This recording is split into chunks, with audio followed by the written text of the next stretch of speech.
ഷാരോൺ രാജ് വധക്കേസുമായി ബന്ധപ്പെട്ട് നമുക്കറിയാം, കേരളത്തെ നടുക്കിയ സംഭവമാണ്.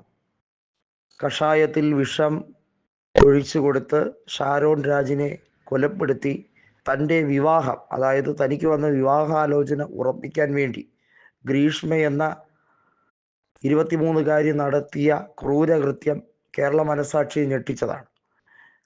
ഗ്രീഷ്മയ്ക്കൊടുവിൽ തൂക്കുകയർ തന്നെ വിധിച്ചിരിക്കുകയാണ്. എന്നാൽ അതുമായി ബന്ധപ്പെട്ട ഏറ്റവും നിർണായകമായ മറ്റൊരു കാര്യം കൂടി പുറത്തു വന്നിരിക്കുന്നു.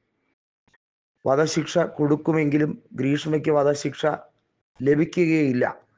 ഗ്രീഷ്മയുടെ വധശിക്ഷ ഇളവ് ചെയ്യുന്ന സാഹചര്യത്തിലേക്ക് കാര്യങ്ങൾ എത്തപ്പെടും. കാരണം ഇതിൻ്റെ ഉന്നത അധികാരം എന്നത്, അതായത് വധശിക്ഷയുമായി ബന്ധപ്പെട്ട കാര്യങ്ങളിൽ കൺഫർമേഷൻ, അതിൻ്റെ കാര്യങ്ങൾ എല്ലാം നടത്തുന്നത് ഹൈക്കോടതി ബെഞ്ചാണ്. ഹൈക്കോടതി ഒരു കാരണവശാലും ഈ സംഭവം അപൂർവത്തിൽ അപൂർവം അല്ലാത്തതിനാൽ ഈ സംഭവത്തിൽ വധശിക്ഷ ശരിവെക്കുകയില്ല, അതിൽ ഇളവ് വരുത്തുകയും ഇതുമായി ബന്ധപ്പെട്ട കാര്യത്തിൽ ശിക്ഷാ ഇളവ് ജീവപര്യന്തമായി കുറയ്ക്കുകയും ചെയ്യും എന്നുള്ളത് നിയമവിദഗ്ധർ പറയുന്ന ഒരു കാര്യമാണ്.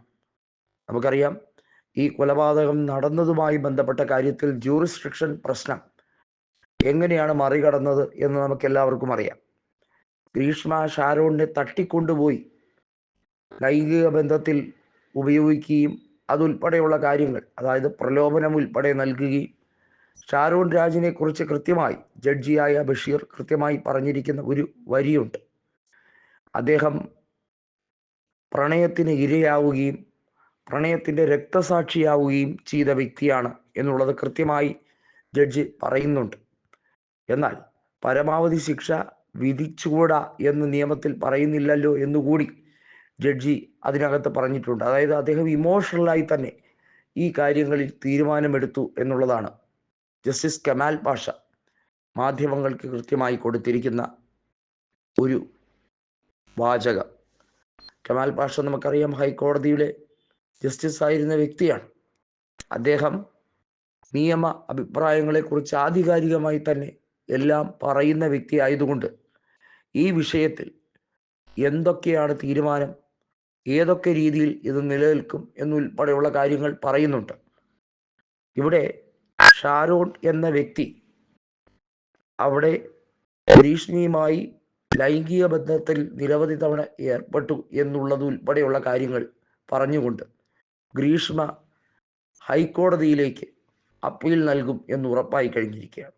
അതായത് ഗ്രീഷ്മ ഷാരോണിനെ വധിച്ചു എന്ന് പറയുമ്പോഴും ഷാരോണിനെ നല്ലവനാക്കാൻ, നല്ല രീതിയിൽ ചിത്രീകരിക്കാനുള്ള ശ്രമം എല്ലാ അർത്ഥത്തിലും എല്ലാ കോണുകളിലും എല്ലാ മീഡിയകളും പറയുമ്പോഴും അതിനകത്ത് തൻ്റെ ഭാഗം കേൾക്കാൻ ജഡ്ജി തയ്യാറായില്ല.